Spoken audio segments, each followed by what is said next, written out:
and you were like, "Oh yeah, right on came from you," and I'm like, "Oh yeah, that's 100%, 100%." Oh, when you go right on? No, well, I just say right on all the time, and this was 2012. Yeah. 2010. No, 2011. it was like 20. Yeah.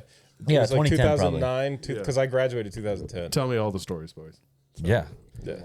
And I just remember we were eating. Bro, I think it was probably Chili's. We were just eating at Chili's. Yeah. And was it when I saved your life at Gordo's? That's right. You did save my life at Gordo's. Yes. Yeah, and it's recorded. Yeah. You did. That's right. Dude, that's happened to me so many times since then. It's really? insane. Hold on. You got two stories going. Yeah, now. sorry. So the right on story. We got right on, yes. and then he saved your life. So now we got to hear that one. Yeah, as well. Right on. Right on is a very simple one. Basically, we were just eating or something like that. I've heard the phrase "right on." I'm sure, like growing up, you know. Was it like I didn't coin it. Right. I wasn't like, what do those two words mean back to back? Like, what is the meaning of this? No, it wasn't like that. Explain to me. But I just remember him saying it, and I was like, "Oh, you just said right on." I'm like, "That sounds cool," and I'm like, "All right, you could say that right on. That sounds pretty cool, dude." So yeah, I just told you that whenever we were hanging out last. I was like, you're the one that brought that on. I'm sure I've said it thousands of times now. It's a great thing to have in the toolbox. You know what I mean? When you don't know what else to say, you're like, right on. Right on. There you go, right on. You know? I love how we're changing lives with this podcast. We're like, we are changing people's outlook. Their perspective on life. Their vernacular. Yeah. I love how I hope that we're giving this as a gift back to the people, back to the listeners. And since we told them that we would tell them, we were eating at a place called Gordo's in Tallahassee. We went to college together. The slogan is "Put a Cuban in your mouth." Let me throw that in there. That's right. Put a Cuban in your mouth. One of the greatest slogans ever for a dining establishment. Can't leave that out. And Tony was just eating like normal, and all of a sudden I look over and he's like kind of acting a little funny, and then he takes a drink of water and like kind of dribbles the water out of his mouth, and I'm like, "You all right? You okay?" And then he kind of like points to his throat a little bit, and you can tell like he doesn't have panic in his eyes, but he's on his way to panic. Yeah, he's concerned. I'm not born. I was never born with fear. I don't have fear. You don't have that. It was just like like I'm not at the level of like, oh shit, something's really going down here. But it was like problem. This is not normal. Yeah, and he just had like some food caught in his throat, and I just reared back and slapped him on the back, and he got rid of that food, and I'm like, "You all right?" He's like, "All good." We just went back to eating. Whenever someone says reared back, I always for some reason imagine like a donkey position, and then like leg up, and then I live my life reared back then, just in donkey position. I don't do yoga, but I do donkey position. Y'all gotta stay limber. you gotta just keep going. Well, welcome back to another episode of Nostalgia Land. We got a new dude in the hot seat. In case you didn't know, Trey's changed a lot over the past week. That plastic surgery, man. Yeah, it is me. I was in Walmart, and some random guy came and like hit me in the throat. So like that changed my voice. I don't know what, you know. He decided to exercise. Yeah, just for a little bit. A little bit, like 3 days. Yeah. 3 days of hard running. That'll do it. And that's also how he hurt his arm. Yeah. That's why. Well, you karate chopped the guy back, is what I'm saying. Right. In the melee. In the melee. There's more to the story, but in reference to evidence and covering up what happened to him, I can't really talk. You plead the fifth. I can't. Correct. I plead the fifth. Plead the fifth. So 1, 2, 3, 4, fifth. Everybody, this is Tony. He's been a friend of ours since childhood. Tony Mahomes. Trey had a medical family emergency that is a positive. It's a good thing. So he is not here with us tonight. Hopefully he'll be back for next week, but it may be a couple of weeks until we see him again. But we wish him the best, him and his immediate family. All those people over there. And all of us, because, I'm his brother. So, hey. Yeah. It's very exciting. We're very happy for them. Yeah. We hope he's well. We miss Trey. I miss you, boy. I miss you, boy. It's recorded. Right on. It's on evidence. Right on. Right on. And we miss you. This is So Tony, thank you, man, for jumping in. I'm so glad you were just walking by the house tonight, and we could just be like, hey, bud, you want to come in and just record an episode of this? Listen, I heard it, and I'm here. So you want to talk about Goldeneye? You want to talk about Goldeneye? You talking about 007 now? Oh no! You talking about 007? Did you just mess up the cameras? I just messed up the cameras again. My light's blue, his light's green. Hold on. Ooh, that means I'm Qui-Gon Jinn. You're Obi-Wan Kenobi. What kind of light you got over there? If yours is now All all of ours are red. Shit. We are members of the shit. seal. Oh, snapples. I'm Dooku. I call Dooku. Did you guys see the amazing video of Ewan McGregor, and he's walking into some event, and there's a guy yelling like, Ewan, can I get an autograph? Can I get an autograph? And he's like, what? And can I get an autograph? I got Hayden Christensen's yesterday, and he's okay. And he's pretty far away, but somebody takes the hat to him, and he's just like, where can I just sign anywhere? And he's like, use the gold pen. Use the gold. And he's like, okay, he gets a gold pen. And he's like, where did Hayden sign? And he's like, right on the bill. And he's like, okay, so can I sign it like up here? And he's like, yeah, you can sign it wherever you want. It's cool. And he goes, okay, I want to get the high ground. And he signs up top. And I was like, oh, that's good. That's good. What a baller. Yeah, I wasn't even thinking about it. I was like, oh, that's very good. I like it a lot. Ewan McGregor stories, there's a number of them actually where he's like he was at a red light. He was taking his kids to school. He's at a red light. This guy was like, apparently he just wasn't going quick enough. And so this guy comes out from behind him.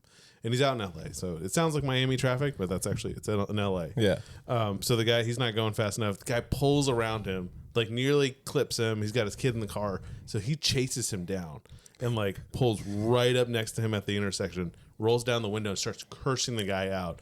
And the guy like rolled down his window too and just kind of looks over and gives him like this dead stare of like, that's fucking Obi-Wan Kenobi. I just got cussed out by Obi-Wan. Are you serious? That changes everything. Yeah. and he's like, I think it's hard like sometimes when like you have that much notoriety about like who you look like. And like, yeah, that's Ewan McGregor. Yeah. To be like, people don't take you even seriously. They don't even like take like when Tobey Maguire after Spider-Man was yelling at all those people like get out of his way. It's that famous photo where he's like I can't see. Like I can't see. He's doing his whole thing. It's like, oh, Toby. That's like you're fine. It's got to be the worst part of fame is the paparazzi and just people hounding you. And I saw the article about Daniel Radcliffe, and his trick was he would wear the same clothes every day. Yeah. Oh, yeah, so, for like months. So the pictures were useless to him. And he's just like, it's genius. Gotcha. That's brilliant. I think the grass is always greener, dude. You know what I mean? Like the celebrities want to be like, I'm sure. Well, I'm not sure, but I would assume. Be sure. Well, you're pretty sure. You know what? I am 100% You be 100% on that. They just want to be a normal person. They want to go places and not be recognized and just live their life. And you know, it is what it is. And then normal people are also like, man, I really wonder what that's like to be, you know, seen everywhere and get, you know, signatures and get all the benefits that come with it. Yeah. I can already predict right now this episode is going to be one of our best to listen to because, my God, the sultry sound of this man's voice. It's so velvety. Coming out of that. The 105. 94.9 Zeta. 94.9 Zeta. Brought to you by Pork Grinds. Are those can we have a pork rinds different of Bob Dawson? Bob Dawson's pork rinds. Oh my God, I love having conversations with people. Can we change our sponsor? Does it have to be pork rinds? Oh, I loved having conversations with you people because that's exactly who I was thinking of. Good old Talladega Nights, baby. It was pork rinds, and you were like, "Yep, pork Are rinds." those pork rinds of Bob Dawson? That's a shout out to Trey because he would love that. He kills the pork rinds of Bob Dawson. He loves like that, and he knows all the like packs of stray dogs. What about Applebee's? This ain't no fucking Applebee's. Should I explain that story? Go ahead. That's an awesome story. Another story Here's here another on their Friday mornings. All right, so this is something that has definitely life changing, and I hope this spreads like wildfire. I just told this story yesterday. Really? Yes, dude. I hope this spreads like wildfire. Actually, this afternoon. It's already started to spread. Honestly, I got guys from work saying it already, like for years. It's a fantastic story. Yeah. All right. So I'm working at a place called Jim and Milt's Barbecue, which rest in peace, it just closed down like a year ago. It was like a Tallahassee staple. Tallahassee. Okay. This was like $2.50 breakfast on the weekends. Like everybody, if you were going to a game on Saturday, like everybody would go there. Like it was the place. So I was a dishwasher there for 2 years, so you talk about like thousands of plates of like eggs and stuff. It was a tough job, but it was awesome. I loved it. Yeah. Anyway, needless to say, at a busy restaurant like that in Tallahassee, things could get stressful. You get a bunch of people coming in. You get a lot of business you got to deal with. No big deal for me. I was a dishwasher and a cook. Like I'm just like doing my thing. Yeah. But for the managers, they got some pressure at Keep going. I forgot we had side quest music. Keep going. All right. Oh, beautiful. All this is fantastic. So, all right. It's a restaurant. Yeah. Yeah, it's a restaurant. Busy restaurant. It's a restaurant. Everything is green. I see an old man that looks like Gandalf. No, I'm just kidding. No. So things are super stressful, and the manager comes in, and he's just pissed off. Like I'm just like going about my business. I'm like making burgers. It's all good, and the manager comes in. This guy named Dave, cool dude, usually cool as a cucumber. Not on this day. Yeah. He comes inside and comes to the back where we're cooking, and he's like, can you believe these fucking people? And I'm like, what are you talking about, dude? And he's like, this fucking family just came over and they grabbed they want to sit down, and they're like, hey, can we move this other table to our table? Can we connect these two tables? Yeah. What the fuck is wrong with these people? This ain't no fucking Applebee's. So, dude, from that point on, we used it for everything. Still do. Dude, if you're playing basketball, you block a shot. This ain't no fucking Applebee's. This ain't no Applebee's. I still work at a restaurant today. Yeah. And so often when customers come to me and complain, I want to respond with, this ain't no fucking Applebee's. Dude, it could be used for anything, dude. This is the rule. Yeah. If you want to talk about sponsorship, let's get people down to the Golden GRS, Rule. The Golden Rule Seafood, baby. Come on down, check us out. You can talk down in the Perrine Palmetto Bay now. Palmetto. Oh yeah, because now it's been incorporated down there. Like Palmetto Bay is growing, dude. They're in the Palmetto Bay. They're encompassed in the village of Palmetto Bay. Can you say that word one more time for me? Encompassed. Can you say it a little slower? Encompassed. That was nice. Ooh. That was nice. The funniest Jim and Milt story ever, besides the this ain't no fucking Applebee's story, though, has to be when me and my two younger brothers, and I think maybe like one or two other of our friends went in there to eat when we knew you were working. We didn't let them know we were coming, and we sit down at the table. We all order our food, and my youngest brother orders a hot dog because he still would order a hot dog today, and got that dog in me. Tony's head comes flying out the line window, and he's like, I knew it was you. Nobody comes in here and orders a damn hot dog. Nobody, dude. Goddamn hot dog. In 4 years, I made 3 hot dogs, and they were all for Tanner. They were all for Tanner. So funny. Yeah. Oh man, they got that dog in me, and that's what I mean. Those Costco hot dogs. Have you seen those shirts that people have been wearing around? They're like, when I say I got that dog in me, this is what I mean. I like it. Man, well today we're starting with Goldeneye. Yes, sir. That all right. So we were talking about 1995's Pierce Brosnan's Goldeneye. Yes, his first foray into being James Bond. Yeah, Goldeneye. And this was a pretty good introduction, man. Like, pretty good is not the word. Okay. This is a really good movie. Really good. Dude, I'm so glad you were acknowledging that right off the bat. Thank you, guys. And it's interesting because the same director did Goldeneye and Casino Royale. He did? Yeah, the same guy. And I thought both of them are like the best one. Like, I do love Casino Royale. It's another great movie. Well, what I liked about, just to point out that contrast between the direction, like it felt so cool. The whole opening sequences feel so like they're really like I love the pace that he's like running, and there's then he's on the top of this dam. He's trying to get to the Russian base and do his business there. But what I think killed it for me, and it was just because it's a sign of the times, is he's coming down these steps, and it's this super cool music, and it's like some of the music from the video game, from the N64 game, like very similar parallels. We'll get into that later. We'll get to that. Yeah, I mean, talk about some bangers. Yeah. Oh yeah, dude. But I mean, they're on my iPod. I'm not gonna lie. I'm jogging to that.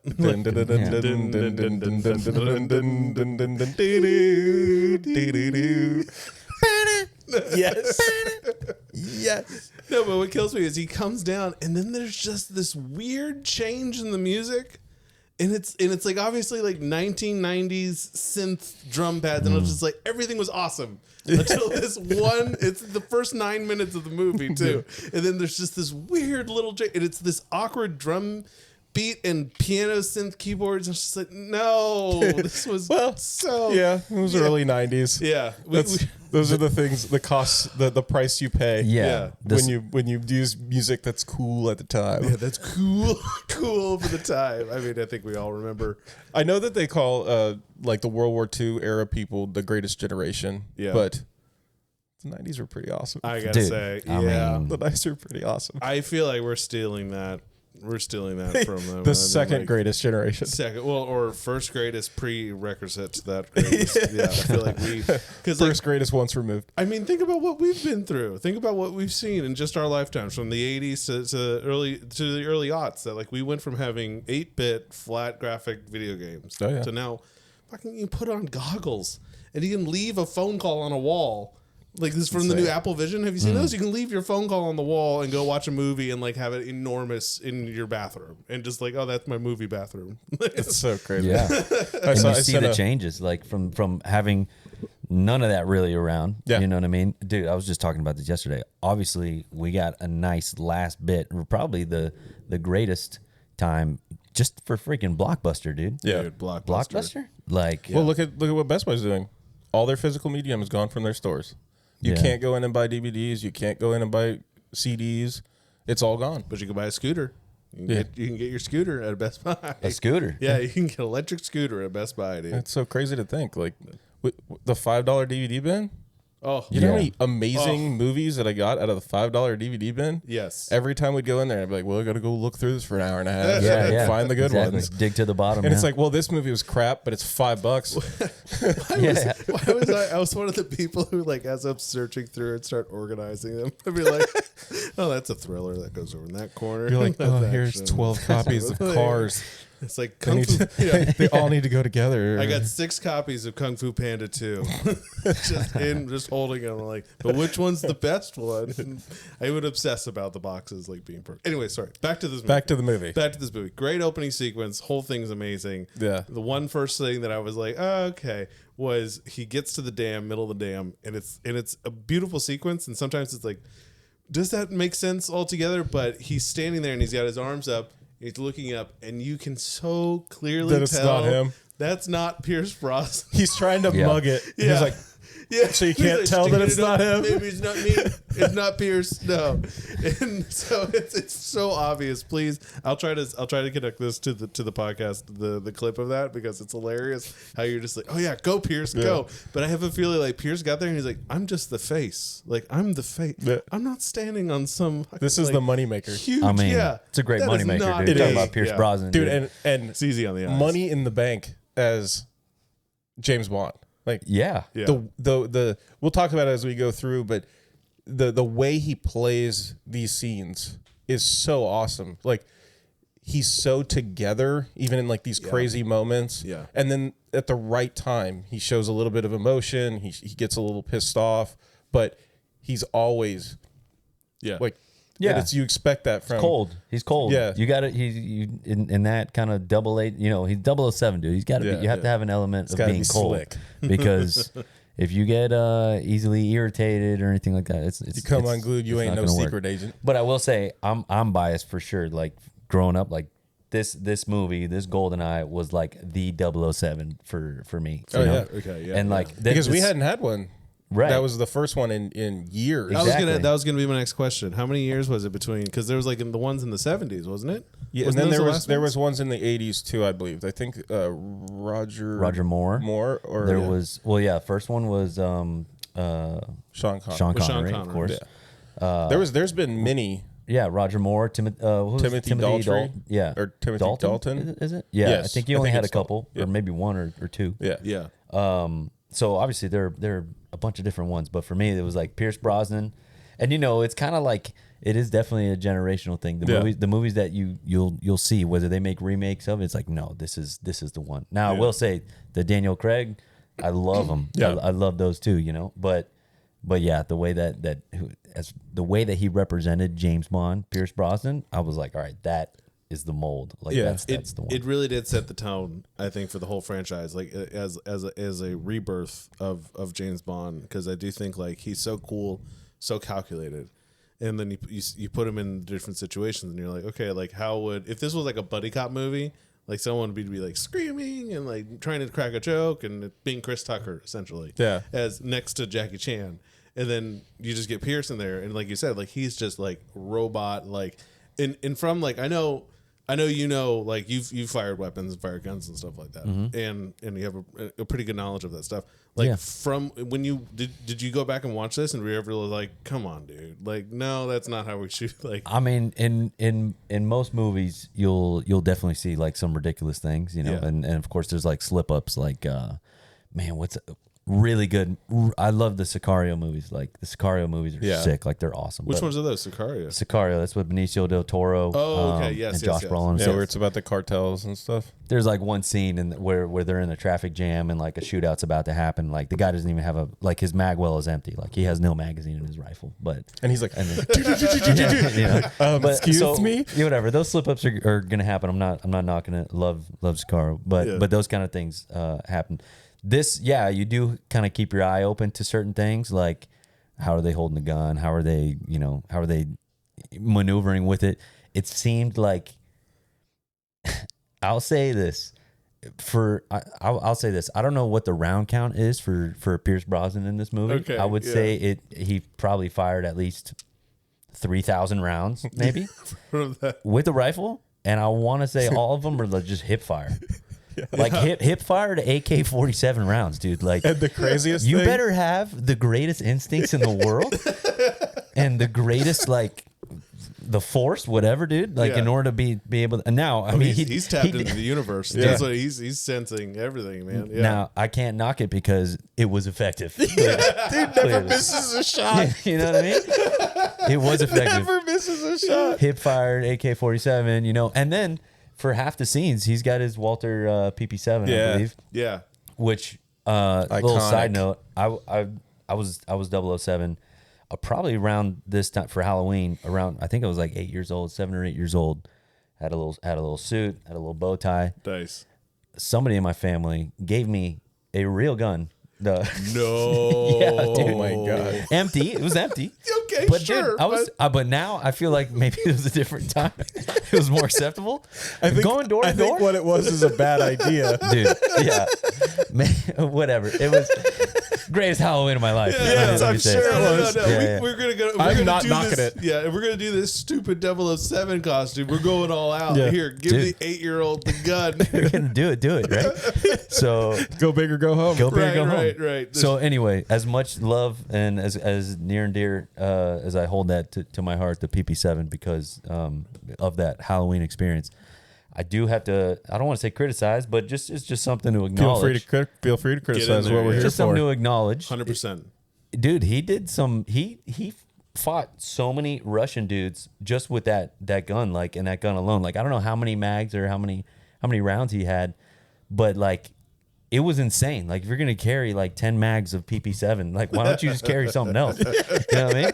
But he was just surgical with it, so he was like, "Hey, this is." I'm like, dude, he does do a lot of his killing with that AK though. In every scene that he shoots, he shoots a lot with an AK instead of, because he constantly gets the PP7 taken from him. Yeah, it's true. It's just constantly out of his hands. Going back to the very beginning, that there's issues that I have questions about. Of course, looking at the movie with a critical eye to come here and do this. Please. Where the movie opens with him running out onto the dam, but there's a gate that just opens. It's like when he open it and then gotta get there. But that's the real issue there. But that stunt is amazing. Where that dude dives off that dam and then had to pull the grappling gun out and shoot it down. Yeah. He did all that. No, this is the Swiss Army gun. Yes, of sidearms. But that was just for grappling. If you go back and you look, it's just a grappling gun that he pulls out of his jacket, and it has a freaking laser on it that can cut through like 2 inch steel. Everybody needs lasers. Yeah, everyone needs the lasers. They're useful. Yeah. So, that scene where he jumps off, right? He jumps off, right? I do like the little flashy move he does with his arms. He does like a little mini circle and then he jumps. And then when he goes all the way down, right, it's basically a bungee jump, pretty much. Yeah. He doesn't get whiplash. Like, it's not regular. Well, cord. no, he bungees down, and before the cord is done extending, he hits the shot, and that stops the cord and pulls him down. 100%. Yeah. Only thing I want to know is where's the tension go? How do you release yourself from that position? You got to cut it. How? Your hands are occupied by this gun. Well, by the time you get to the bottom, you only got one hand on the gun. Now you can pull the other arm up and cut Speaking from experience. I do this often. No, I get you. On the weekends. I get you. I would have just loved to see what that looked like. What I'm worried about is as soon as he cuts that thing, where's that tension go? He's going to slam into the ground. It goes right into his testicles. Or just the cord. He's like I'm here. Letting all the Russians know. Yeah, I have would have arrived. been great. It would have been great to see. And it's such a quick little scene that like the clip for the bungee jump is running. It goes in. It's inside his pant leg. And yeah, he's got like an apparatus that he hooks the thing onto. So he's running around with this like weird metal girdle thing on his. But that's it. No, that's it. My wife was like, "What is that attached to?" I went, "His testicles." Yeah. Easily, like that's what do you think's holding? That's where the elasticity is. Yeah, it's a regular rope. It's cold out there. He just uses his nuts to get down there. Oh man! Well, he gets it. So somebody else pointed out. I was watching a couple like things. So this whole opening sequence is.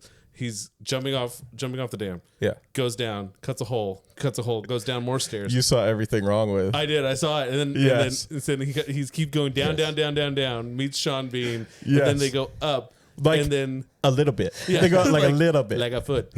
And then the end sequence is him running out. And it's on top of a mountain. And he goes down further outside like the chute. Right, and now it's like, we're at the top. Yeah. Wait, you went all down. Like, there's no mountain. Like, you just be like, buddy, you could have just stayed on the dam, I think. Like, just got to the other side. It's like, it's right there. Like, that's how Sean Bean got there first. He didn't jump and do all this other shit. He was waiting for him the whole time. Like, I bet that idiot went down again. He did. He really likes bungee jumping. Every I know time. it. I know it. Every time. He's got to use his nuts. It's not even for the mission. It's really just for his own pleasure. That's it. He's such a sadist kind of person. Well, I need the pain. Feel something. Absolutely. He's totally into it. Oh, so the whole premise of the movie is, and I had a hard time following it, is the Goldeneye is a location software? Is that what it like? That no, the Goldeneye is the satellite. Okay, the Goldeneye is the satellite. It's the weapon. Okay, and it's the weapon. All right, because I was rewatching it, but I had kids running around me. Yeah. And the first time I rewatched this, I mean, this has probably been 20 years since I've seen this movie. And the only thing I can remember about this movie was how I hated Boris, I am invincible, that whole thing. Yes. Not because of his character, not because of what he says, played by Alan Cumming, but because it is a pet peeve of mine when people who wear glasses, and I wear glasses, I got contacts in right now, but when they leave them at the very bottom of their nose and they constantly have to look up to look through them, drives me insane. Well, you know what that was? Well, let's talk about how. So aside from making you feel insane, what? Explain that further, Matt. Let's get this off your chest. It feels so uncomfortable to watch them struggle with what they're looking at because it's on the end of their nose and they won't just push that shit hate to up. like be the devil's advocate, but you know why they do that? Why? Because they're reading glasses. So they're talking to you, looking at you. Yeah. When he goes to read the screen, he tilts his head back and looks through the glasses. At the screen. I'll give that. I'll maybe that actually helps me to watch this movie again. See, there you go. Okay, thank We you. got to the bottom of that. Okay, great job. But It's I like will say, bifocals. I understand both sides here. Well, you look like an idiot walking around with your glasses on like that. But you know how many like teenager kids I see like on the streets these days, and they all like none of them. Like they're not reading glasses for these children. Oh no, They're but fashion choices. down here. I can't. I'm an old man. I'm Yeah. an old man. I don't understand it. I'm with you, dude. I'm 40. Oh, God. Dude, happy No, I birthday don't to like Bowser here, by the way. That's right. Happy Bowser. birthday. Happy birthday. Yeah, your name's not Tyler, it's Bowser. For I don't know what you've told these people. Hold on. but So we're starting. All right. Or what Right is on. it? Right on. Right on. Right on. If you go back and you listen, I say it. It's something I do. Say It's just right part on. of my normal everyday. This ain't no fucking Applebee's. This ain't no fucking Applebee's. And Everybody should use that. Bowser is coming on board. oh Love it, yeah, man. yeah, Love that's it. So it's so funny how we had all those nicknames back in the day, and Bowser's the one that really stuck. Yeah, I really. Because like I've introduced you to people as Bowser. Like I'll be like, hey, this is my friend Bowser. Like, yeah. At your wedding. Yeah, you were like, hey, this is Bowser. Hey, I'm Tyler. Nice to meet you. Tyler. Just so you know. I'll never say Tyler. I'll never say Tyler. You shouldn't. It's awesome. Hey, I'm Tyler, actual person. Meeting, like introducing me to hot chicks. This is Bowser. Hey, I'm Tyler. Nice to meet you. Nice to meet you. He's a fire-breathing turtle. That's right. And so you know that now. If he actually tells you his real name, you're a hot chick. But if he doesn't, no, I always follow Tony around saying my real name so everybody knows, because it's hard to have a conversation when only one person's calling you Bowser and the rest of people are calling you Tyler. People are going, "Who's Tyler? Who's Tyler? What's going on?" But anyway, happy birthday to Thank you very Bowser. Much. Very much. Anyway, we got to celebrate that. Anyway. Back to the movie. All right. So you get Sean Bean dying, not. Yeah. Spoiler alert. Well, before that, can we talk about this runway scene, dude? Well, that's not yet. Yeah. No, we're still inside the Russian. We're still inside the Russian facility. All right, okay. Yeah. Oh, I thought you were... Okay. Not yet. We haven't gone there yet. Gotcha. They meet up to... I'm so excited to stop this, because it's a chemical weapons facility that they're attacking, and they meet up to stop it, which in any of the James Bond movies that I've ever seen, there's never been two 00 agents together. Yeah. They just needed... And he got in there all by himself. What did they need two of them for? But they needed Sean Bean to be there so that he could die, not die. Yeah. But and if you've ever seen those compilations of Sean Bean dying in movies, so many movies, everything he's in, everything. I think the movies that don't do well are when he actually stays alive. Yeah, the whole movie. I feel for him. I should have known in Game of Thrones, man. Like, dude. I shouldn't have been surprised at the end of the first season. Yeah. Like, Sean Bean's in this. Spoiler alert again on that one. Yeah, if you haven't seen it, watch the first 7 seasons and then just stop. just don't watch the last one. You don't need the rest one. Yeah, the last one's no bueno. So Sean Bean's in there. He's kicked his own ass and walked around. Well, it's funny because the guy, like in Everything Wrong With, he points out that the Russian general who's holding him at gunpoint on his knees gives Bond 10 seconds to come out and then proceeds to give him like 17 seconds to come walking out. And then once Bond walks out with no gun, he's at like 6 or 7 in the countdown. And then he's like, 5, 4, 3, 2, 1. Shoots him in the head. You're like, what was that? Why? So Russian of you. But it wasn't even like the comedy of that whole scene. I think it's great. Is that they're all shooting at each other, and there's these giant gas tanks around. And suddenly, like after they had been firing a good amount of times, the general goes, "Hey, stop firing." Yeah. You're gonna hit the gas tanks, right? And then like one guy gets like itchy trigger finger, and like kind of takes a shot at Pierce Brosnan as he's slowly like with the push cart of gasoline tanks, and like instead of being like, "Hey, don't stop," he just instantly turns around and shoots that guy. Just shoots that soldier. Love it. Can't That's have that. General Armoff, dude. He's ruthless. He's ruthless. He is. He's got to set the tone to the rest of the guys. Especially that he's giving all this direction in English. Like maybe always everything is in English to like all the Russian soldiers. He's like, "Hurry, we gotta go." Even when they go to the computers and he's got to read his name out, he's like, General blah blah Armoff. Head of Space Division. Like, why are you speaking English, dude?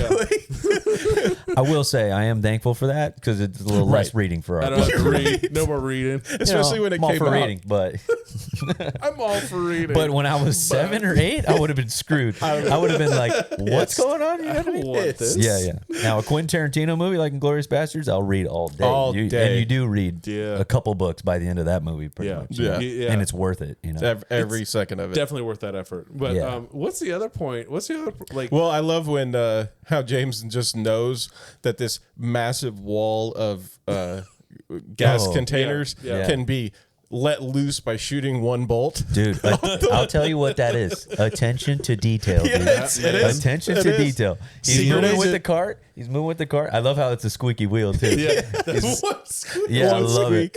And he's like, "Hey, I'm protected. They're not going to shoot. Let me look at my surroundings." He finds that. I mean, it's ridiculous, but it's also impressive. If you know the rest of the movie, Sean Bean has been not shot. Or whatever they do there doesn't even explain. I guess he's in on it from before that point. Like he's setting up 007. But when he shoots that bolt and all those heavy tanks of gas come, He's laying on the ground there. Yeah, you see his and body. he doesn't even flinch as thousands of gas canisters come falling down on him. I did not notice that until that everything wrong with video that we've mentioned a few times. I was man, he doesn't even move. I'm like, oh my God, he doesn't move. Yeah. I gotta link that to it. I gotta link that to this you video. do that because he needs his credit. And if you've never seen that YouTube page, those are funny videos just to watch about any movie that you really like. I think it's the same tactic that they used in Step Brothers, man. That Will Ferrell uses, where he uses ninja focus to slow his heart rate down. That's what it is. He uses ninja focus to slow it down. That's they probably call him Nighthawk, right? Like to be so aware of your surroundings and looking around that it's that bulb, that one's the low that bearing. One. And at the same time, I know if I scoot on over to this little conveyor belt and hit that button, I'm out of here. I know where that's going. Yeah, ain't nobody holding me back. Love it. So then, he uses the cart to get to the conveyor belt. He slides down the thing for his last time going down, and now he's on top of the mountain, as we discussed. And this is your runway scene that you were mentioning. Please, one of the greatest scenes in movie history. There's been plenty of times that I'll have people over or something, and we'll be like, "Hey, do you want to see one of the most ridiculous scenes ever?" Ridiculous. That's awesome. Can we play that out? Can we sure. Play that yeah, absolutely. We're like, "Hey, Tony, man, I just need to talk to you for a second." What's on your mind, Matt? Talk to me. I got a real drug problem, and I just I think my wife's gonna leave me and stuff. Right on. Again? Why are you seriously going through this again? I know, and I just don't know when or how I'm gonna make this month's rent payment and stuff. Why are you turning on the TV? Okay, look. No matter, I had somebody show this to me when I was a young boy, and from the second that I saw this, it changed my life. I was going through a dark path. There were tree houses that I wasn't allowed into. And I was very worried, and I was like, where's my life going? I'm not allowed into tree houses. I can't see PG-13 movies. But this person allowed me to see this PG-13 movie, and it was called 007 Goldeneye. I'm going to show you a quick little scene. I don't know how this is relative to my problems. I can't have rent money. When you see the challenges that this man is faced with and what he is able to overcome, and the fearlessness and the courage that he has, you'll have no choice but to be inspired from this. You know what? You convinced me. Okay, take a seat real quick. Sit right there. I'm going to get you a blanket, a Diet Dr. Pepper. Diet Dr. Some pork Shout rinds. out to Diet Dr. Pepper. And some pork rinds. A Bob Dawson. Bob Dawson. And let me know when you're ready. Boom, life change. Thank you. Life change. Man. You're welcome. Brilliant. Absolutely. Yeah. Brilliant. So, okay. This scene. A whole lot happens in 3 minutes, too. Yeah. It does. And let me know if I miss anything here. Yeah. But he knows that he gets out. Now he's to the exterior of this complex, right? He gets on the conveyor belt.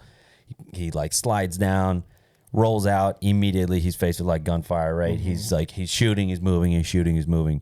He ends up, very conveniently, there's a pilot that's already like taken off down the runway. Right. And he's on the runway running. Yeah, and he's on, and he's just full Forrest Gump, like booking it. Forrest Gump. And he's able to catch up to this plane, right? Yeah. Well, yes. First. Yes. He catches up to this plane, right? Goes in through the side door, starts getting in a tussle, starts getting in a fight with the pilot. Yeah. Correct? Right. So he's getting in a tussle, and then at one point, I think a guy on a motorcycle, right? Russian dude on a motorcycle. He's trying to get in the mix and help out his fellow soldier, his comrade, and if you will. While struggling with the pilot, 007 is able to shoot that guy. That's right. With the pilot's gun. Yeah. Right. Which is insane. Badass. I think it was one shot, one kill. Of course it was. Easily. So hats off there. And then through the struggle, he ends up getting like kicked out of the plane. I think both of them tussle. Both of them fall out of the plane. Yeah. Plane's unoccupied. Yeah. Keeps moving. What happens is the motorcycle also hits one of the Russian dudes, right? So that guy goes flying, right? He picks up this motorcycle. The plane's a good 200 yards away in front of him. Yeah. Yeah. Right. And this isn't a Ducati motorcycle. Like this is it's like a dirt bike. It's like maybe like a 150 cc at most. Yeah. Tops. I only know that from Mario Kart. I don't know anything about motorcycles. Yeah. So he gets on it. And full throttle, dude, all gas, no brakes, right? He gets that star and just yeah, basically, right? Yeah. So he goes, the plane's gone. Plane's like, see you later. Plane's already off. Yeah, it goes right off the edge. It goes right off the edge. Again, he's a ways back. Like, you see him riding like a while. Yeah. With that, you know what I mean? And now they started shooting again. Yeah. They're shooting at him.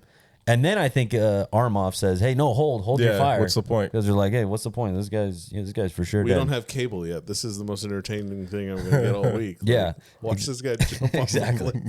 So he goes off the edge with the motorcycle. Right, Leroy Jenkins, let's go. Yeah. Goes off. Motorcycle drops. And it's simple. At this point, it's a clear choice. Everybody knows how to do it. You just angle your body like in a certain direction to like catch up. Yeah, kind of banana it and do this to get the speed. It's a pencil dive. Make yourself as aerodynamic as possible. Yeah, it's like a reverse pencil dive. Let's right? go. Kind of just like, you just move your. It's in the neck. What it is all in the neck. That's true. Right. So he does that. Drafts on the plane. In the neck. Gets right to the door. Right to the door, dude. You could tell he's done that before. He's a pro. They practice this. Yeah. You could tell that he got another guy to do it for him. That's very clearly not Pierce. That's true. He's too pretty for it. So he gets to the plane. I mean, just the movement to get to the door to like up to the front seat, like, is impressive if nothing else, right? Takes no time at all. Yeah. Takes no time. Plane's already nosediving. Like, it's insane. He gets to it, and then just classic. I think like maybe the best part of the movie. He just grabs the stick and just pulls up. And again, his face, he's intense, but he's not freaking out. Totally calm. Totally calm. He's just like, yeah, exactly. Giving sweating. him this thing. Yeah, sweating. Yeah, he's giving him the vertical shake weight, whatever, you know. Just, you know what I mean? So he gets it. He's like, I'm going to go out happy. Exactly. Sponsored by Shake Weight. No. So then, so I love the view, though. I love the angle of they did such a good job. Other mountain, the mountaintop, like just like the peak right there. So he dips down, out of sight. You don't think he makes it. And you hear the, you don't even hear the plane anymore, like very faintly. And then comes over the top, and then the facility explodes. Yeah, and then the 30 minutes is over, and he circles back as it explodes and flies past. But that's the weird. That's 90s, the funniest baby. 90s, exactly. 90s. The two parts that we jumped over when he first comes into the facility and kills the guy in the bathroom. So old school James Bond humor, like serious movie, a lot of cool stuff, a lot of action, little tiny jokes thrown in here and there, just for goof. And that's the first time you actually see his face, because coming up into it, it's all shadow, and then he lowers himself down as he's watching a Russian comrade taking a shit, like and tucking in too, dude. Like that guy was planning to be there for a while, and he lowers himself. And the guy holding a newspaper, and Pierce comes out from behind the news. And what does he say? He's like, "So sorry, I should have knocked or something." Yeah. And then knocks something very James Bondy. Yeah, knocks the guy out. But then I think what's hilarious about that is, this guy was like great about it, because I thought it was weird too. But then he pointed it out on Everything Wrong. Was he then just drops? Yeah, like head first onto the floor of a toilet of a bathroom. Yeah, I just want a real and I think that's why I like Casino Royale so much. Was there was a couple of moments where you really saw the human body struggle to do something extraordinary. Yeah, and that's with Craig, Daniel Craig. Thank you. And in this one, I think it just would have been hilarious if that gate didn't open, and then we got to watch a 40-something-year-old dude plow into a gate, full tilt, that's an Austin Powers credits. Roll the credits. That's an Austin Powers joke for sure. Oh, he's done. Roll credits. He's done. He just lost. And then I would love to see that guy just Pierce as without any stunt extra work, wires or anything, try to come out of that vent. It would be very funny to do that, because I don't know if you guys ever saw the second Harold and Kumar movie, Harold and Kumar Escape from Guantanamo Bay. If you bought the DVD, there's a special edition DVD where you can control the movie, and as the movie's playing, it comes up with two options, and you can choose one or the other, and it changes. They shot all this extra stuff. Nice. Wow. And so in that movie, they get on the plane in the beginning, they smoke weed on the plane, and that's how they end up in Guantanamo Bay and in prison, and that's where the movie goes. Well, they're on their way to meet their girlfriends in Amsterdam, and they get sidetracked. Well, it gives you the option right there. Yeah. Do they smoke? Do they not? And if you pick they don't, they just go to Europe and meet with their girlfriends and then like grow apart over time and go their separate ways in life. And it's like, congratulations, you broke up Harold and Kumar, dick. Wow. Yeah, it's really cool. Wow. It's really funny too. That's awesome. And it would be really funny, like for a movie like this, to like go back and spoof it, kind of. Yeah. And be like, does James make the plane? Does he not? And it's like he doesn't, and just like a little like, and the movie ends, like the credits roll right there. I think it'd be so funny for sure. And then the second thing that's important to the plot that we didn't talk about was the 6 and 3 minutes that I kept referencing, where he's supposed to. They're setting little bombs on the gas tanks inside the facility, and he's supposed to set them for 6 minutes. And when Alec, Sean Bean's character, gets shot, he changes one of the bombs to 3 minutes because he's, trying to give himself a way out. Yeah, because 6 minutes would just be too long, and the plane, right. It would have been too long. Yeah, clearly. He knows the flight schedule that's going out there. Right? He checked the website, the FAA. I don't doubt it was that, on the paper that the guy, it's on the paper that the Russian was reading in the crapper. That's the one. Flight times. Flight times next to movie times. Go by this time. God, if you want to talk about something, remember like looking in the newspaper for movie times on a Saturday. Yeah. So, or calling movie phone. Man, or calling movie phone. But to that point of the 6 minute and the 3 minute, later on in the movie, and I know we'll get there, but later on in the movie, he holds it against him, which makes no sense. And I'm like, why would you? Let's go there. Let's just go there. Yeah. So the scene is that he was in a cemetery, and Sean Bean, the statue supposed to be dead, cemetery, is not dead, and then what? Sean Bean is pissed at him. Because, basically he says, "Oh, well, you didn't give me the 6 minutes, that I expected, or something like that." And that was definitely confusing for me. I was like, "Well, why?" He set James Bond up to get killed, right? And faked his own death so that he could get away with this big plot. 10 years later, right? For I guess something. The Goldeneye was something that the Russians were developing, and he knew in 10 years he'd be back to steal it, but. Whatever, and then, but he's angry at James for changing the time from 6 to 3 minutes, and the whole time it's confusing. Like, how could he possibly be upset? James thought he was dead, and how did he possibly survive the explosion? It literally took off the top of that mountain facility. Like it was flat. The whole thing was a runway at the end of it. And Sean Bean's in there, and he's like, it's like. Basically he's angry that he lost. Like it's the kid that like cheated and still loses. Like he's just angry that's what happened. So he's bitter. Yeah, and it's all about his face. He's like, "Oh, my face. Yeah, beautiful face. I'm double up. Ninja." And then before he meets him, the whole when he gets to the cemetery in order to actually get a meeting with Janice, which is his name at that point. He has to meet with Valentine, I think. Which is somebody that James Bond had a past with. I think he was a KGB, Russian KGB, right?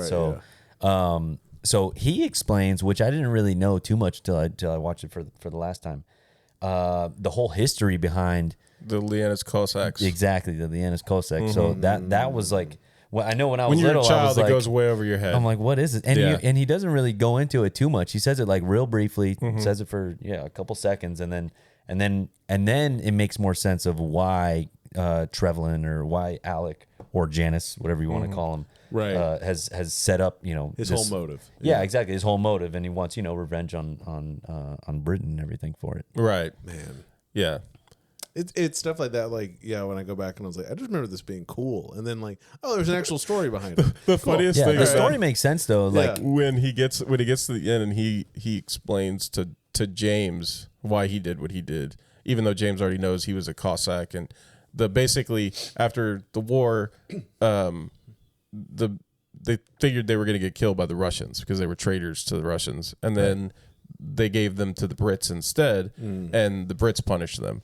And they gave him back. The Brits handed him on a silver platter back to the Russians. They were betrayed by the Brits and given back to the Russians and executed. Yeah, and they executed all of them. And he says, like, my mother and father were betrayed by the Brits and then escaped execution by the Russians, and my father killed himself and my mother. Like, okay. Whoa. Pump the brakes, bro. And then it's like, so your dad is the bad guy. Yeah. Okay. You're mad at the wrong confused. person. I'm still confused by your motivation. You're putting a lot on other people here. I guess it's the same thing you did with James in the 6 and 3 minutes. I see how your family operates. I think that's called transference. If I've watched any episode of Frasier, yes. I think it's called transference. There are a lot of opportunities in this movie, which is, typical in any kind of action movie, to give the protagonist as many chances as possible. Yeah. And my God, this movie is no exception to that. After the cemetery, where he gets a little blow dart, he gets a little blow dart in the neck. You know what they should have used? A bullet. Yeah. Roll credits. So I don't know. Again, I guess you got to make up your own theory on why they give him so many chances. Maybe it was a respect that, hey, Alec thought that, hey, this was my partner from before. Right. Maybe. I don't know. Maybe that's my theory. You know what he's trying to do? He's trying to cement his legacy as a supervillain. You can't just kill people if you're a supervillain. That's very only true. Underlings. That's a good point. If they're like rinky-dink nobodies, you could shoot them. You could just throw them off a cliff. But if they're like the guy, you got to explain your entire plan. Yeah. Then you have to figure out some really elaborate way to kill him. Like putting them in a helicopter and having the helicopter fire its own missiles at itself? Yeah. With the eject button being right next to your head. Right. Which is the only thing that is not tied down. With your face. Correct. Yeah, exactly. But so after we have the whole base scene, it cuts to naked women dancing, Tina Turner singing. Yeah. Not my favorite opening song it's the weakest part of the whole movie, but to me, every time they break up the movie to do a song like that, it's weak for me. Well, hang on a second. There's some good ones though. I'm not saying they're all bad. Skyfall? I'm not saying they're bad. But for it's me, a great one, dude.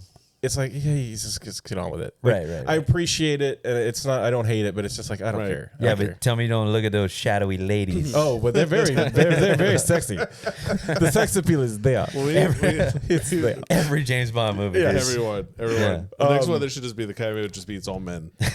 All really overweight men. Just so no one is. Silhouettes for sure. Just put me up there. This is just my silhouette body. I'll tell you what, people will be noticing my titties.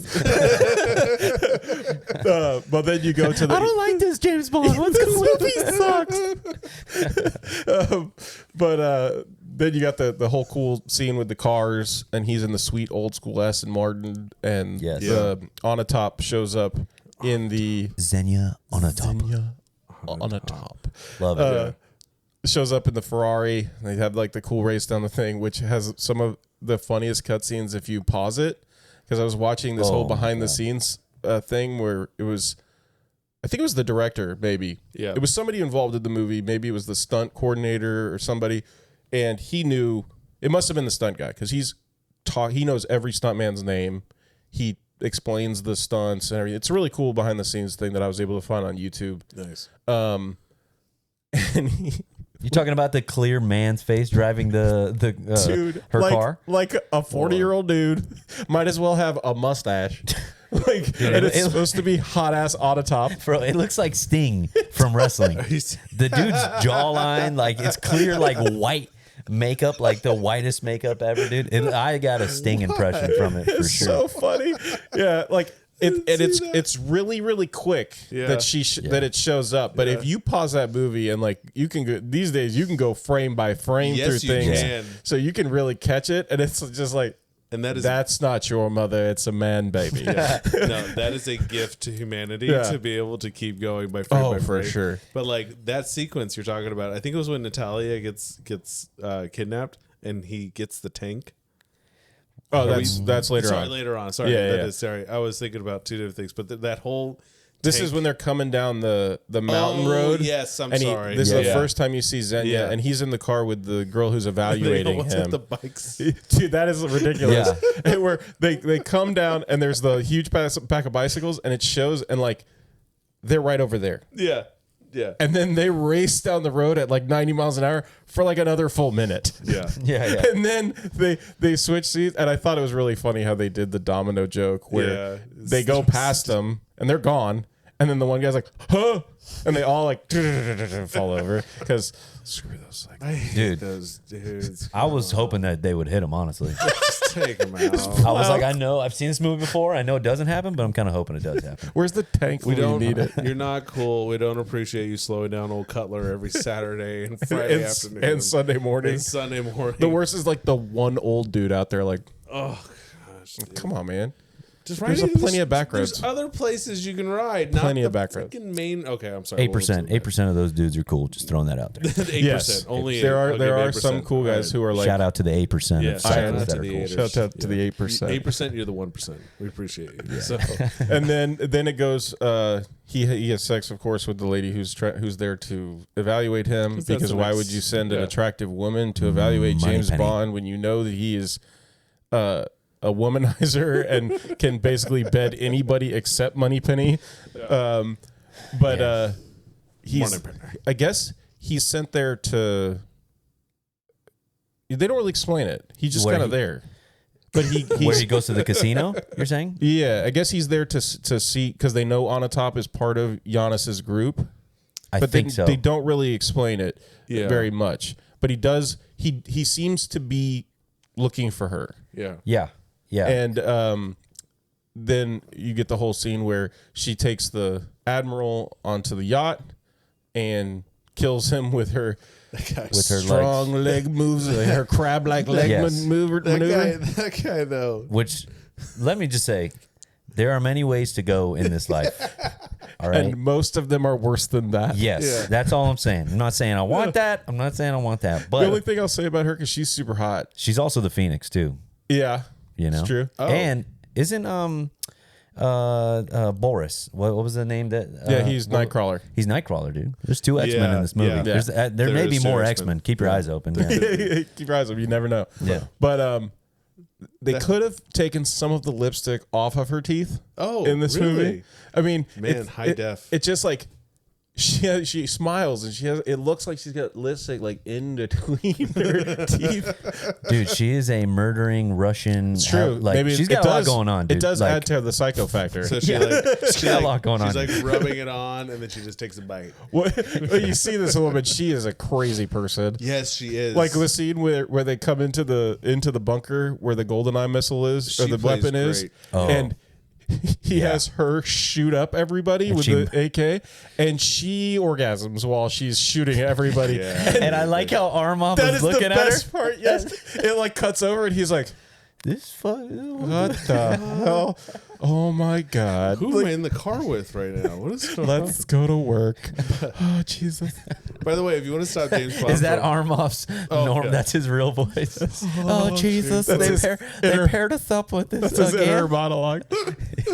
When he talks, it's all Russian, but when inside his head, he's like, "Oh good God, she's gonna kill us all."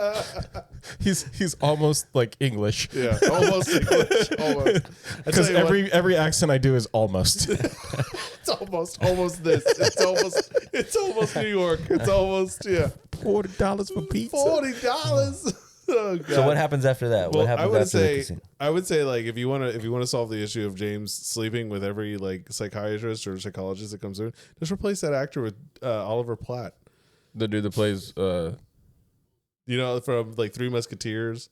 Yep, the chef. Just replace it with that guy, and he's on like some ER show now too, where he plays the psychologist, and be like, just put that in. It would be great to see Pierce Brosnan seduce him, try to seduce Oliver. You know why they couldn't 2024. That is clearly going to be in the next James Bond. Exactly. It's happening. For sure. It's happening. Yeah, you just spoke that into existence.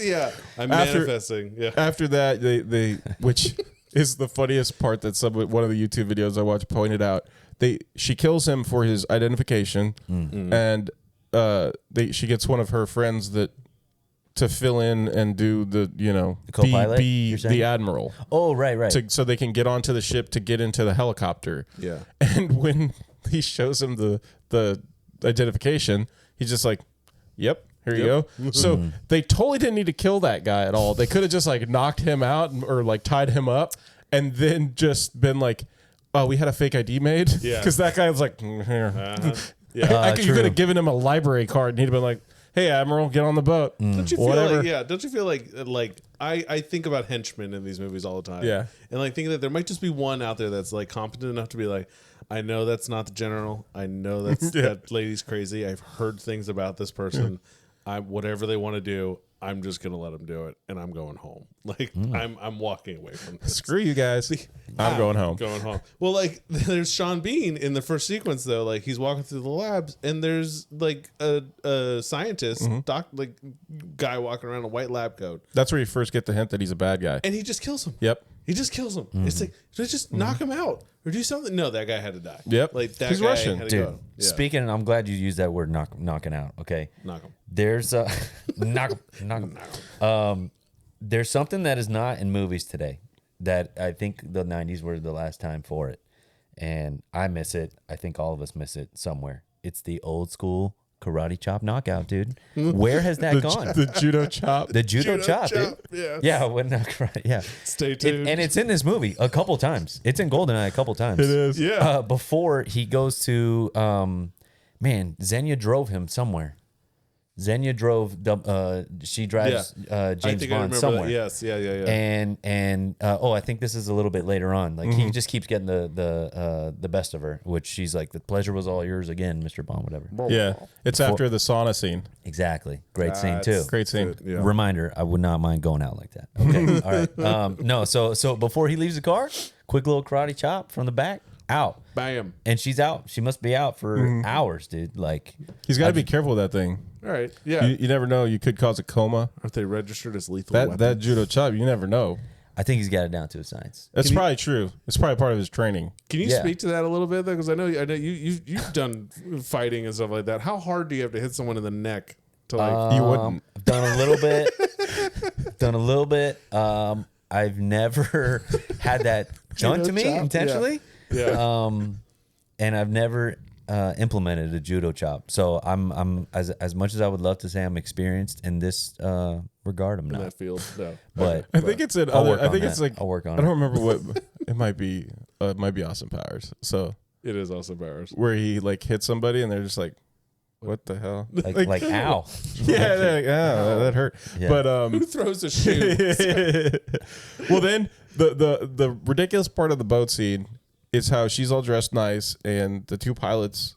Oh no! Yeah, is it the pilots? Yes, it's she the brings pilots. in the one that's dressed up as the admiral is the other pilots or Right, co-pilots. So it's well, the two real pilots come and she's like, "Hey boys," and they're like, "Oh," and she said, "The guys from the barracks sent me," and they're like, "Oh, okay, all right," and she pulls out a gun with no silencer and just like pow pow, Yeah, and it's like, this is a boat full of people. Nobody heard two gunshots and was worried about it. Popping champagne early. Oh, wow. Then they steal the helicopter, and James had gone to the yacht, found the dead guy in a sweet double-breasted blazer with giant gold buttons like only Pierce Brosnan could pull off in this movie with an ascot. Double-breasted, man. If you need another sign of the times, that's definitely up there, yeah. And then he realizes they're stealing the Tiger helicopter, so he takes the boat over, which that boat wasn't tied up to the yacht. Oh, it doesn't matter. He just goes, and then he just tries to run onto this boat full of army people. Yeah, helicopter's already in the air. Yeah, the helicopter's gone. Like, sorry, dude. and they just grab him like, buddy, what are you doing? Yeah. Okay. I think he still thought it was a runway plane situation. If I just go fast enough, yeah, I can get there. His body just goes in autopilot. They should have just let him run up the gangway, run off the other side of the boat, just dive in the water. He's like, damn, almost had it. Helicopter's like across the bay. Is that from Get Smart? Where he's like, missed it by that much. Yeah. What a great show. It's a great movie too now with the guy from The Office. Oh, help me. Steve Carell? Yeah, Steve Carell. Yeah, it's with Steve Carell. Yeah. So funny, dude. I didn't realize how funny the movie was going to be. So we're at the hour mark, and I don't want to cut it short. Man. But I would love just to know your favorite scenes, best moments. Wow, we still got so much more movie to go. Give some reason. Yeah. Oh, we can keep going a bit longer. I don't want to waste this. But I'm on you guys, dude. You're on our time. Yeah, exactly. You work for us. That's now. right. That's right. I'm here. No, but if you want, you want to just the plot of the movie is that there's this weapon, the Goldeneye, right? And one of the hackers gets away. One of them is a traitor. Yeah, the I'm Invincible Boris that we talked about is a traitor. I hate that. Yes. Yeah, and he's got stupid little riddles that he uses, like you sit on it, but you can't take it with you, and like literally she's typing a password and she's like, but arse. Yeah. You don't take your butt, arse, or fanny with you when you leave. You leave it there. What the hell? But it's in the. I guess if you had to say, like, I don't want to say the middle. It's everything has a purpose in the movie, you know. But there's really, I think the strong parts of the movie are the beginning and the end. You know, and again, I think the biggest thing here, at least for me, was because of the video game. I want to say I played the video game before watching the movie. Yeah, I did too. You know, so it was cool because it was the first time in my life that I saw a movie that I'm like, oh, I've been here before. Like, I remember the facility. Yeah, I remember the runway. I rember the cradle. The archives. Right, the archives. Right, and then so you remember all that stuff, and so that was definitely the coolest part. The tank scene was definitely super cool. Where you know, where he's in the magic tank. The magical tank. Yeah, it's super magical. We can expand on that. Yeah, like the other people are in a car. Cars are way faster than tanks. Like, tanks don't go that fast. Like, if a car got up to 60, you're not catching that car. Yeah. It wasn't. But then, like, he stops the tank at one part, and like the cars crash into him, and the other car continues driving. Well, so now he's lost that car. Yeah. How does you just? And then they go to the train. Because they're leaving on like the discount bullet train. I call it the grumpy train. Yeah, it looks like Snowpiercer. Just because you lose a car doesn't mean you really lose a car. How so? All right, I'll speak to this. Expand on this. Just you may know some patterns. You may know the direction. Let's say he was going a direction and of that. Where were they? Was it in Russia? In Russia. Yeah. So if he's going that direction, let's say he's going north, for example, and he's going north for majority of the time, maybe he goes east, maybe he goes west for a little bit, but you could see he's trying to go north. Right. Then maybe that could, even though I lose you, I'm going to start to kind of head that way. Fair, but I can keep going with this theory. Go on. So then he pulls up on a bridge in the tank. With the train? Yeah. And nobody notices him. Yeah, that's true. Yeah. Right in Onatop's line of sight. That's true. He sneaks up on them in a tank. Okay, sneaky tank. Maybe they just don't care that he's there. Yeah. Sneaky little tank. Sneaky little tank. So they get in the train and they take off. Yeah. And then, like, way down the track, he shows up in the tunnel in his magic sneaky tank. How did the tank get ahead of the train? I'll explain. No, I don't have much to go off of. Well, I'm just going to say attention to detail and a great sense of geography. That's right. He is just on it. He knew the back roads and the tank roads. That's right. Exactly. Right there. He uses the tank to derail the train. Yes. Alex in the train again, and he does the whole, like, give you a way out. Correct. I'll give you the same 3 minutes you gave me, James. No, 6 minutes. Why? Yeah, the same 6 minutes you gave me, right? And by this time, the hacker is now with James. Not the hacker, the programmer. Yeah, Natalia, who's awesome. Love her. She's so hot too. So beautiful. She's great. Yeah. Everybody in this movie, I think, is like super fun and super great. Yeah. I don't think so. I don't think there's a single noodle in there that I would say. Not that I could think of. And some of those stunts. I mean, go find that video.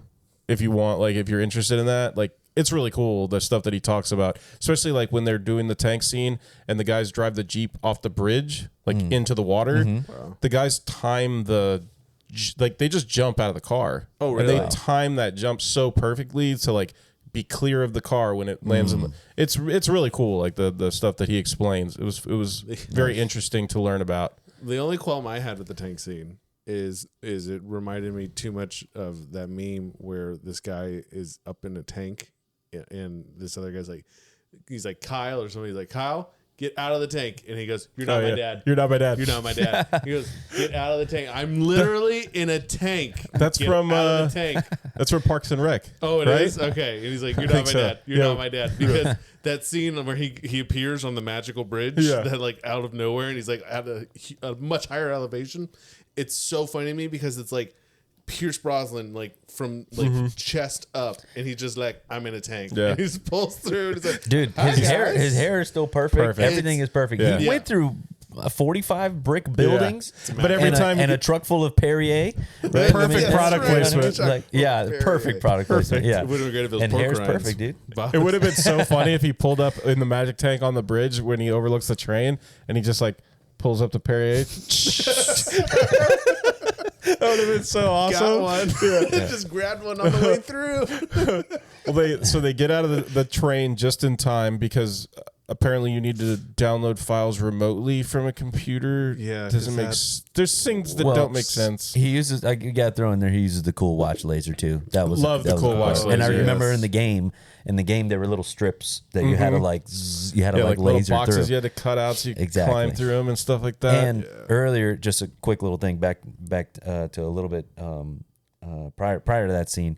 Was just the Q, just meeting up with Q and getting Q. I want to say this. He was that same Q. Actor was Q for however long. Yeah, until he died. I think that was his last movie as James Bond. It might have been, but Q. I didn't see. I think I might have seen Tomorrow Never Dies and The World Is Not Enough. But they're both like, you don't really need to watch those movies. Yeah. They're not good movies. You've seen Kroll. You don't need to see Kroll. The Q in this movie, I thought was fantastic. And the whole scene with him is awesome. Yeah. How they're doing all those old school gags where the guy's like in the phone booth and the thing like blows up and he's like, and you hear it like squeaking and they're blowing things up in the background. And I love when they go to do the pin and he's just showing like the click, click, click and then it explodes. Yeah. And he's putting it in the guy's pocket and James is standing behind him and they like take like a hand truck and wheel the guy out stuck against the glass inside the phone booth. Yeah. But that's how that whole thing's awesome. And then they have like the M3 the Z3 BMW, which wasn't out at the time. It hadn't been released, so it was like, oh man, so cool. This is coming. Which the car looks cool until you see it on the road with every other car, and then you're like, oh, it's like a Miata with some like vents in it. Yeah, but back then you were like, whoa. What is this? And that's what I mean. Like when you see it, it looks awesome. But once you put it on the road with other cars, it's very tiny. Yeah. And it's like, if this car was bigger, I feel like it would be way cooler. But it's so tiny that it looks like, is that a toy? Do you have like a remote that you drive it with? Do you make one for people? But that's big people. Yeah, that's why they didn't end up using it, except for at the end when they come to the island and they just drive it up, and then the guy drives it away. Yeah, and he says, "I'm gonna go bombing around in this thing." Like, what? Sweet dude. Why is like the CIA guy totally retarded sounding all over this movie? Right. They find out that now it's in Cuba. Right, on the train, exactly. Yeah, that's where they track it to Cuba, and then James and Natalia take like a quick weekend sex party getaway. You know, before they go save the world.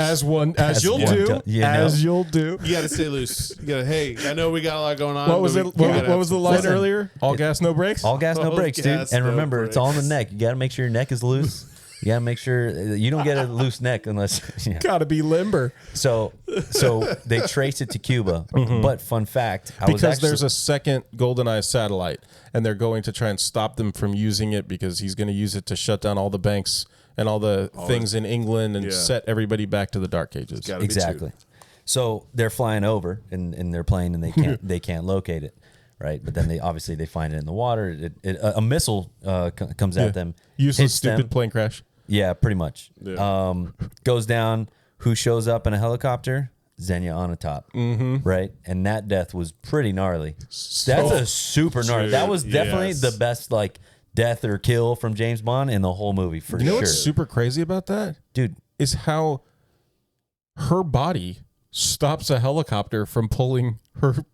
Do you know how much core exercise she's been doing for a long time? She's to a get beast, those like crab legs to kill you with, right? Exactly. How many men must she have killed that way? Yeah, she can maintain the pressure of a Black Hawk helicopter or whatever that was. Exactly. For a few seconds. Yeah, for a few seconds, right? But dude, he's fighting her, hooks up a carabiner to her, shoots the helicopter with the rifle, and the helicopter pulls her, kills her up against a tree.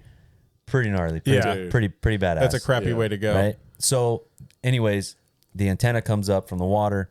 Tiny little lake, massive satellite dish. Yeah. Yes. Which, true story. I got a little side. Can you put the side quest music if you don't mind? Here we go. I'll wait for it. This is the greatest, dude. It's the greatest. All right. So, I was there last year at the Cradle. No way. At the satellite dish? At the satellite. Oh, the exact satellite. But there's a little catch to it. The Cradle isn't in Cuba. That was actually filmed in Puerto Rico. I was at Puerto Rico with a couple friends. We went on a hike. We signed up for this like hike, zip line, tubing, kind of adventure hike. right? You went to destroy the One Ring, is what I'm hearing.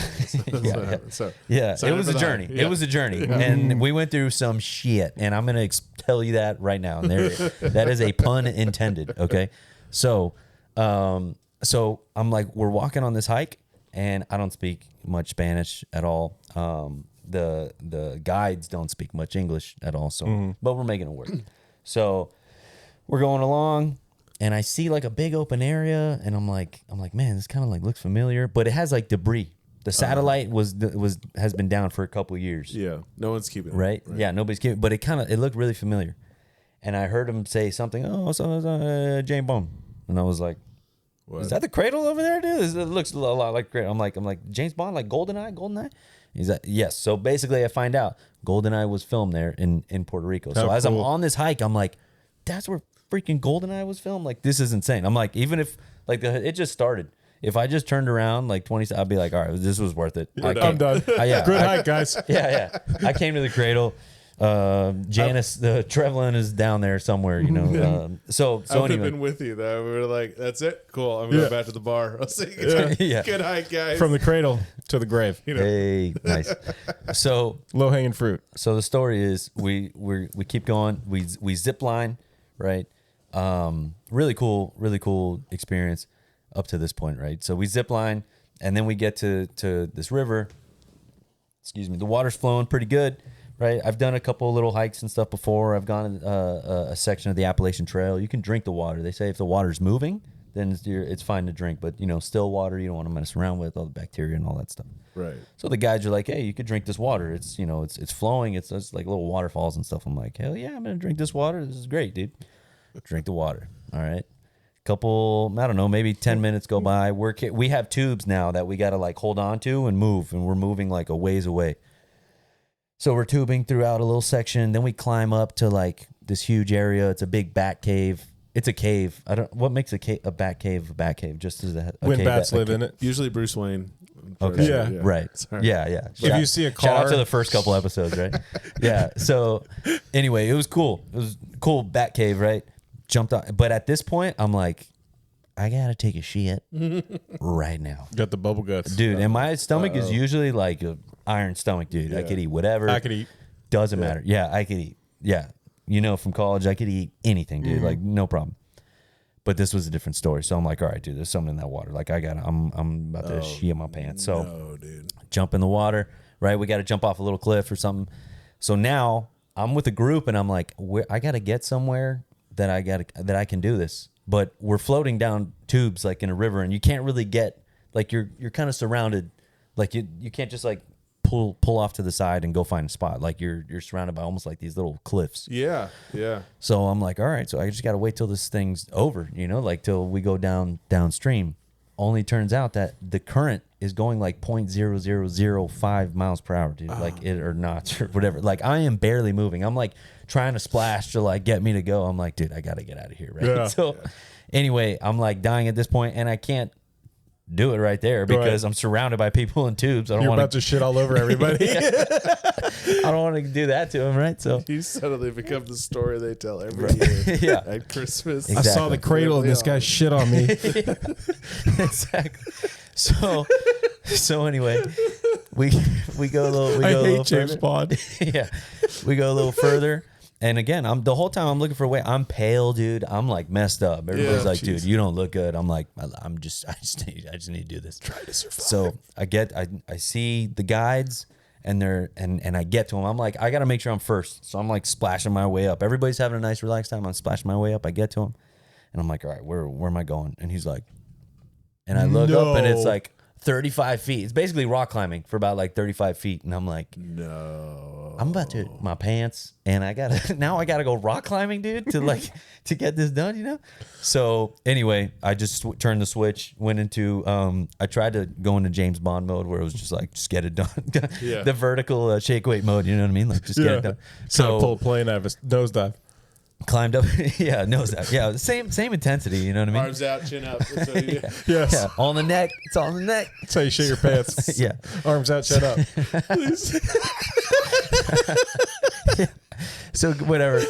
Long story short, get up there, find a spot. I can't believe you made it up.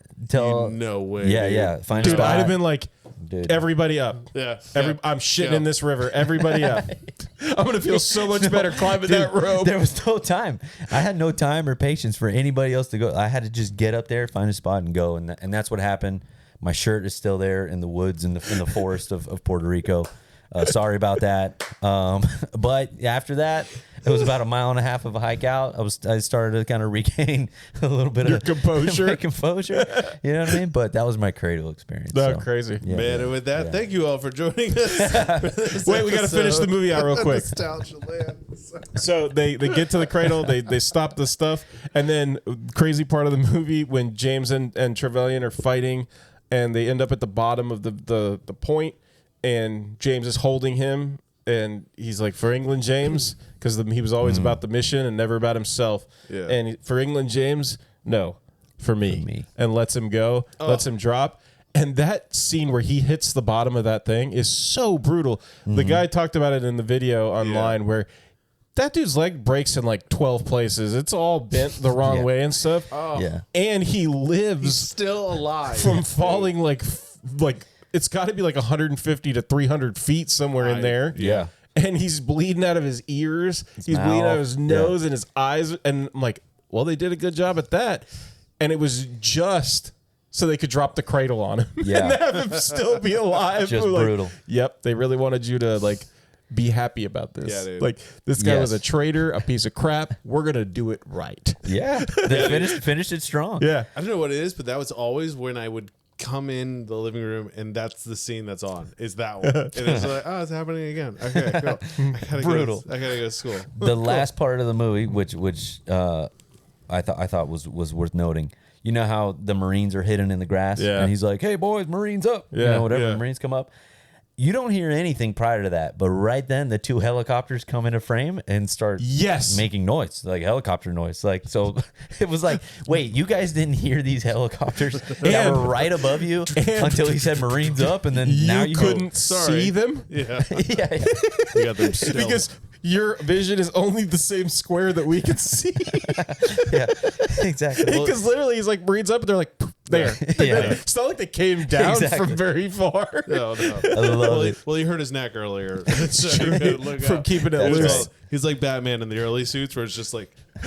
Yeah. And another thing that's super funny, so we talked about it so much, is the way Onatop kills them by wrapping her legs around them, and she starts doing it to James, who's like this super fit, athletic guy. Yeah. And he does exactly what any man would do. He just stands up and starts slamming her into crap. It is the best reaction to this. Like, my gosh. Oh, by the way, that move you do is so dumb. Like, unless you're attacking a super fat, out of shape admiral, you're not killing anybody with this nonsense. So I can't attest to the karate chop. Don't have experience for that. But there is, if anybody wants to try it, be very careful at home. This is disclaimer for We're sure. not responsible. I'm not doing the vertical shake weight. Okay.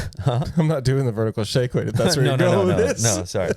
No, that's for your intro with the shadows at another. You can do it there. Ding, ding, ding, ding. Good. I don't know what it's called. I call it the Xenia move, but it is a legitimate jiu-jitsu move, right? If you have for the requirement, you have to be able to get your legs around somebody from the bottom, right?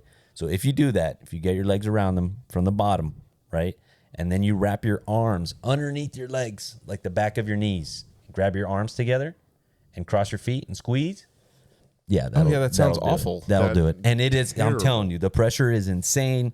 They'll get somebody to tap from that or die from that, I guess. I don't know if you do it hard enough. No. But, like, I mean, if you do it and you don't release it, but yeah, that's a legitimate thing. It terrifies me how many people like out there just have that information. Like, the thing that doesn't work with Xenia is the fact that she's like tiny, right? And she's James Bond's big, right.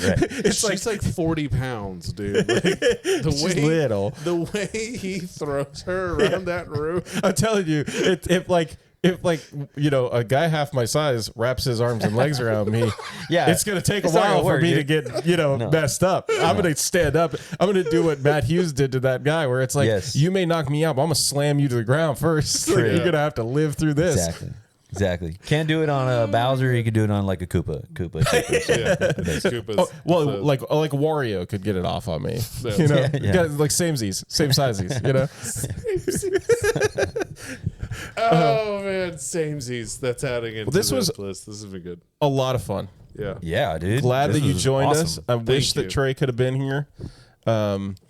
Matt, you wanna close us out? Yeah, thank you again for joining us and being a part of it, man. I do appreciate you were walking by and just willing to come inside and host a podcast episode with us. This was a really good time, man. Love it. Love being here. Love you guys also. And love the intro music, dude. Oh, thanks. I'll just listen. I'll just put the little rewind it by a couple seconds, just 6 times to listen to the intro music. Nice. Yeah, love it. Love it. Oh, little side note. Yeah, please. Check out the 007 pause music from the video game. Oh, so good. Yeah. It's fantastic. Yeah. It's fantastic. I'll try to add that to the video on YouTube. So get a link in there. So But man, again, thank you all for joining. Thank you for listening. Again, you can find us on Instagram, all our social Instagram, TikTok, Facebook, and we do have our Etsy shop as well as our nostalgialand.com shop. That's through Spotify. I know we get a lot of traffic to the Etsy shop, and I think some people who go to the website are kind of like, wait, I'm not so sure about this checkout. I promise you, as best as I can promise you, from one stranger to another, it's safe. It's a Shopify account. It's completely encrypted. You're not gonna lose anything. Because someone was like, I don't know if I trust your website, and I said, I understand, but there is always the Etsy shop, so you can go in there. Again, you can check out. These have been our bestseller. You can get a '90s jazz pint glass. It's solid glass, dude, and it's actually really good quality. I drink everything out of this now. But thanks for joining us. And as always, I'm Matt. Tony. And I'm Tyler. Cowbunga.